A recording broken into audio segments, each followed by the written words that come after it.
This year, I took 7,334 images on the streets. I want to share the things that I learned. Really, how I'm learning because I'm always going to be figuring things out.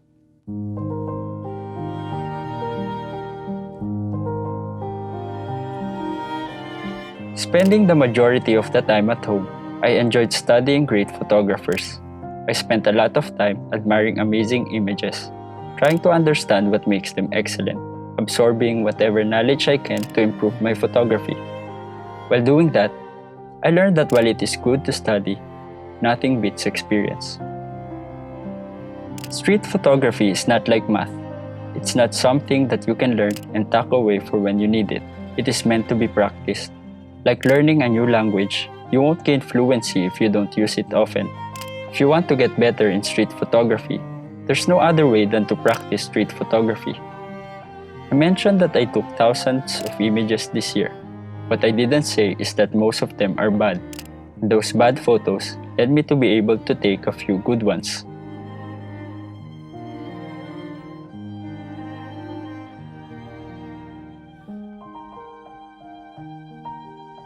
If you want to improve, go out and shoot. Aim for good shots while recognizing that the bad ones are not necessarily a waste. Enjoy the process. It's okay to not have a specific style of street photography. By style, I mean the type or the category of street photography. As you take more photos, you will find yourself gravitating towards a certain style. You might focus on shapes and geometry, the lights and shadows. In this type of street photography, subjects are just part of the bigger composition. Most of the time, you will find the scene first and wait for the subject, or what they usually call fishing.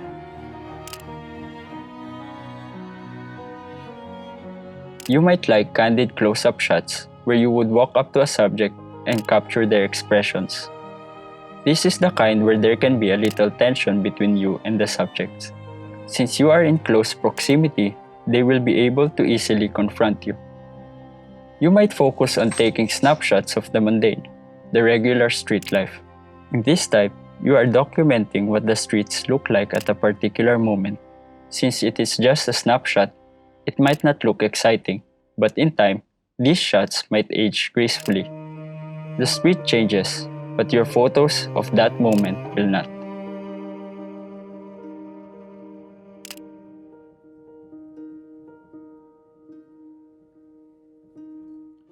You can also focus on creating abstract images. People might not understand it. They might not know the meaning or the why behind the shot. But that's okay. If you like it, you can give meaning to it.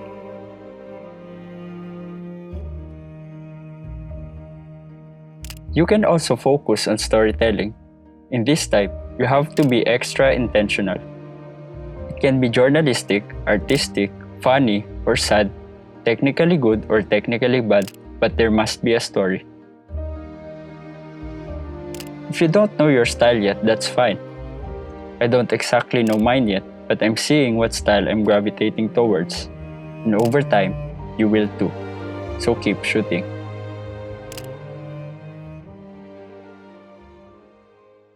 It is normal to feel lost in the streets. We all have been there. You go out to take photos, but as soon as you hit the streets, you don't know what to do, or you can't seem to find anything. You feel lost and uninspired. I can tell you how many times I felt that way while doing street photography this year. One way I dealt with this is I created a default, a project. I told myself that when I feel lost, I'll take photos of people's feet. Yes, you heard that right. Feet. It became a mini project. More than that, it became a springboard for whenever I feel uninspired or unproductive. I encourage you to have projects too. It can be something serious, something that you will intentionally do on a photo walk, or it can be something like mine, something that will give you direction when you feel lost.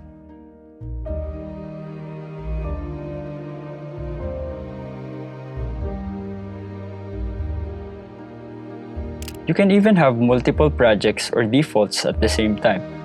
Maybe today, you will only take photos of people in red. If you can't find people in red, you will look for reflections. If there are few reflections in the area, you will look for shadows. Plan and improvise. Adapt.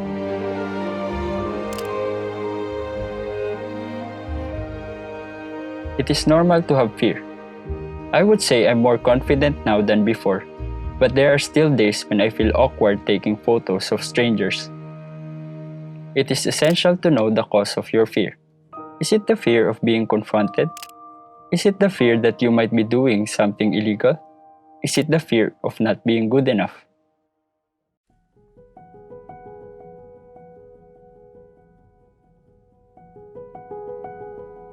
For me, it's mostly the fear of being confronted. Most of the time, I don't even think about it, but sometimes it lingers at the back of my mind. It helps when the purpose of what you're doing is clear to you. That way, you'll be able to explain what you're doing if someone asks.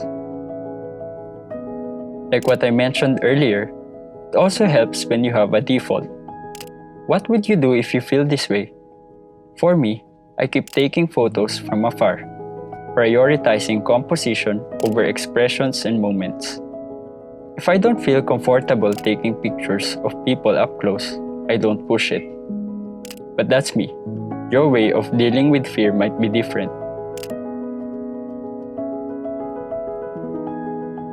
It is okay to come up empty. Even if you're intentional, and even if you have projects and defaults in mind, you might end the day without a shot that you love. You'll definitely have pictures, but not the kind that will end up in your portfolio. This is normal. This is part of the process. We all have goals, big goals like winning a competition, or small ones like having something unique to post on Instagram. It is easy to feel discouraged if we're not hitting those goals consistently. I learned that I need to shift or categorize my goals. There are result goals and there are action goals. An example of a result goal is to have 10 portfolio pieces this year. An example of an action goal is to go out at least once a week to take photos. I found that having an action-based photography goal helped me become more consistent. Not consistently good, but consistent in taking photos. It is rare to have remarkable photos after a day of doing street photography. But I always end the photo walk happy, knowing that on that day, I accomplished the goal, which is to take photos.